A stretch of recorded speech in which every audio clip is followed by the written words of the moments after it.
जय जय श्री जगन्नाथ, जय जय श्री जगन्नाथ, जय जय श्री जगन्नाथ। प्रिय दर्शक बंधु, आज किसी ओडिया भागवतर भगवानंकर मुख निसृत अमृतवाणी पाठ करी ए कली जुग भवसागर उद्धार हवा एवं भगवानंकर कृपालाभ करवा। चलतु देखा आज शुभ मुहूर्त किसी भगवानंकर मुख निसृत अमृतवाणी पाठ करी ए कली जुग भवसागर उद्धार हेबा। आजिका समय रे आमे समस्ते ए कली जुग भवसागर समस्ते मायारे भाया बहुत परिश्रम करुचंती, अर्थ उपार्जन करुचंती टिके शांति रे टिके खुशी रे रहिया पई, किंतु प्रकृत खुशी मिलु नाही। कहीं तार एकमात्र समाधान हेउची ओडिया भागवत पाठ करिवा एवं श्रीमद् भगवत गीता पाठ करी ए दैनंदिन जीवन रे ताकू अनुसरण करी आग को बढ़िले निश्चित भाव रे हमें शांति लाभ करि परिवा एवं भगवानंकर शरण रे रही ये कली जुग भवसागर रु उद्धार पाइबा। किंतु आमे प्रकृत भक्ति मार्ग छाड़ी एवं भगवान शरण में न रही ये बहुत कष्ट करी परिश्रम करी ठीक मार्ग रे न जाई आज आमे दुख कष्ट भोगुचंती। चलंतु देखिबा आजिर ये ओडिया भागवतर भगवानंकर मुख निसृत अमृत वाणी पाठ करी एवं आहाकु श्रवण करी ये कली जुग भवसागर रु उद्धार हेबा। ओम नमो भगवते वासुदेवाय, ओम नमो भगवते वासुदेवाय, ओम नमो भगवते वासुदेवाय, ओम कृष्णाय वासुदेवाय हरये परमात्मने प्रणत क्लेशनाशाय गोविंदाय नमो नमो। परम शास्त्र भागवत अभ्यास करुथिबो नित्य। ओडिया भागवत हेउची भगवानंकर मुख निसृत अमृतवाणी, या होची परम शास्त्र। या ठारो उद्धरे संसार रे किछि नाही।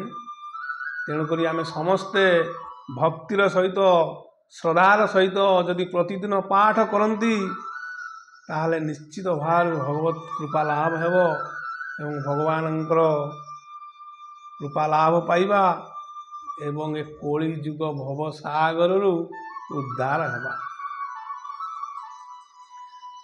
जय जगन्नाथ स्वामी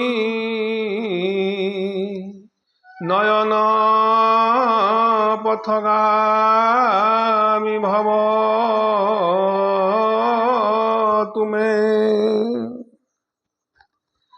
नीलाचल निवासाय नित्याय परमात्मने बलभद्र सुभद्राभ्यां जगन्नाथाय ते नमो। जगदानंद केन्द्राय प्रणतार्थ हराय च नीलाचल निवासाय जगन्नाथाय ते नमो। ओम नमो भगवते वासुदेवाय।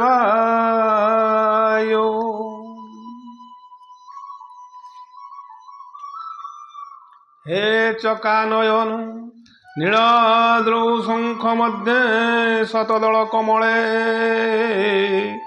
रत्न सिंहासनस्थं सर्वालंकारयुक्तं नवघन रुचिर संयुक्तं चाग्रजेन भद्रां मम भागे रथचरणद्युति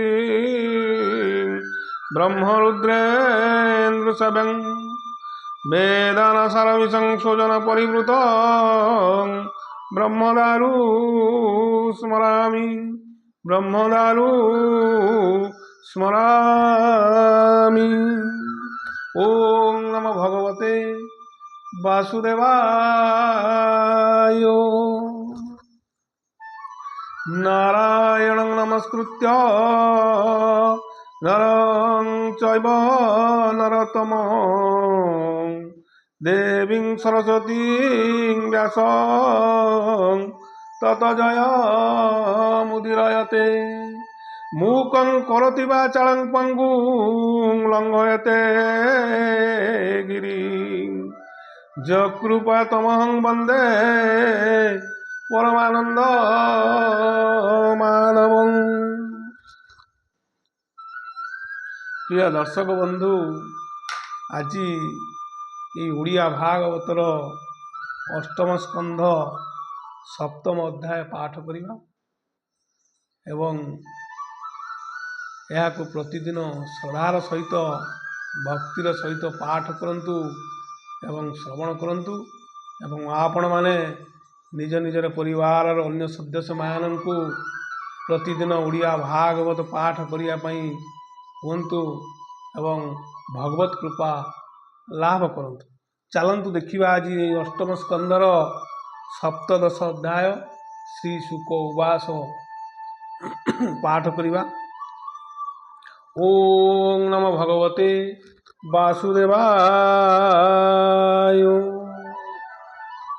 प्रिय दर्शक बंधु, गोटे कथा कही रखा चाहिए, यदि भगवत कृपा लाभ नहला ताले जीवन किसी धन्य नहीं।